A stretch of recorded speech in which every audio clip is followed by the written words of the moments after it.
first guest tonight is the Governor of California. Please welcome back to the show, Governor Gavin Newsom. It's great to be with you.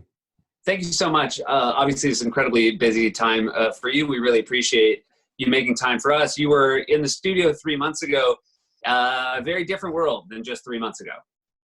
God, isn't it amazing? I mean, I was not only in your studio, I was here at the state capitol announcing a $6 billion budget surplus in the state of California, record job growth, record reserves. And I'm about to update the budget and talk about unprecedented unemployment and deficits.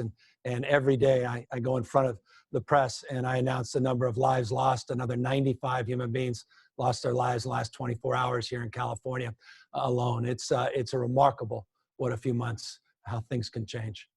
You were the first governor to issue a stay-at-home order. And I think in these really fractured political times, people might forget that no governor ever wants to tell the people in their state to stay at home. That must have been an incredibly hard decision. Can you talk about the difficulty in making it?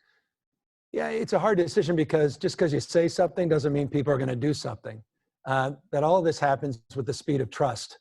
And if you don't have the trust of folks that you're doing the right thing for the right reasons, things could fall apart. What I was so humbled by, so amazed by, was how 40 million people, I mean, this is the fifth largest economy in the world.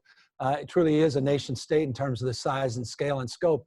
Across every geographic and political difference, overwhelmingly abided by the stay-at-home order for at least the last 60 days. The challenge is we're now in a period where people have cabin fever and they're very, very frustrated and want to come back. And so this is, I think, the most challenging period for all of us, not just for the folks in California, but we were really, really humbled by how people took to heart this crisis and recognized their imperative to do the right thing as individuals so that they can help the state of California.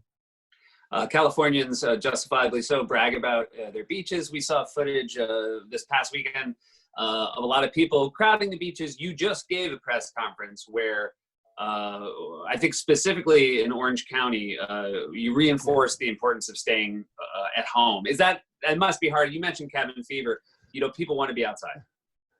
No, I've spent my entire political life opening up beach access, fighting for people's right to their beach.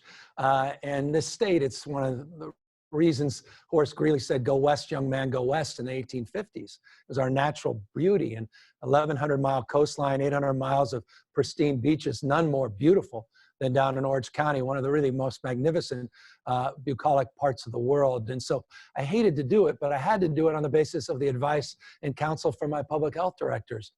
They're all saying the only way we can set this course back to reopening with modifications our economy is to see the kind of concentration that we saw on those beaches over the weekend. And so we're going to do our best, try to be collaborative and cooperative. Most of the beaches, over 100, did everything right, and the communities there really met the moment. But unfortunately, people were really eager to get out, a little too much so last weekend. And so I just want to slow that down, decompress a little bit, and then have a pathway to reopen very quickly. You have announced a 4-phase plan to reopening. One of the fears, of course, is we've seen in countries that have started to reopen that there's an uptick in cases. How strictly do you adhere to this 4-phase plan, and how often during a day are you checking in with the data to back up the choices? Every single morning. We're driven by data, we're driven by health, we're driven by evidence. We're not ideological about any of this. We're a lot of pressure to, quote unquote, reopen the economy. If that is the best public health decision, I'll make it.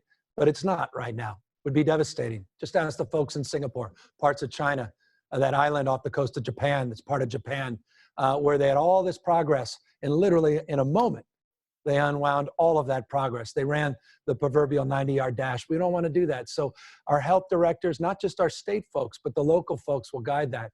And we're also guided by this, a recognition in a state as large as ours, that each jurisdiction is a little bit different than the other. And so we're looking at some regional variations, regional constructs that may allow some parts of the state to move a little bit sooner than other parts. The last time we spoke, we talked about the fact that you have sued the Trump administration over 70 times. There has been criticism from both sides towards each other, and yet you've also praised the federal government response and the way they've helped California to the point that the president has actually released a new campaign ad with both you and New York Governor Yeah. Cuomo saying nice things about him. Can we say that the relationship is decent at this point? Well, we filed 2 new lawsuits since we were last together, and we will continue to fight to protect our values. And when it comes to diversity, clean air, clean water, the health of this state, we will always stand on principle and stand tall.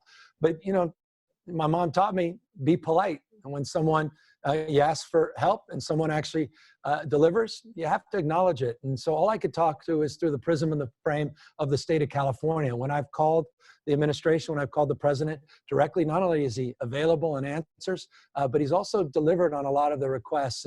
And so I can make it up. I could try to avoid any kind of nonpartisan behavior and just play hard in my lane as a Democrat in a tribal mindset. But we're in a crisis. I'm trying to save 40 million Californians, 40 million Americans that live in California. And I don't care if you're Democrat or Republican. I care that you care about your kids and your community and your loved ones. And we're all in this together. And so that's the spirit we're bringing into this. But it doesn't stop us from having our points of disagreement, I can assure you.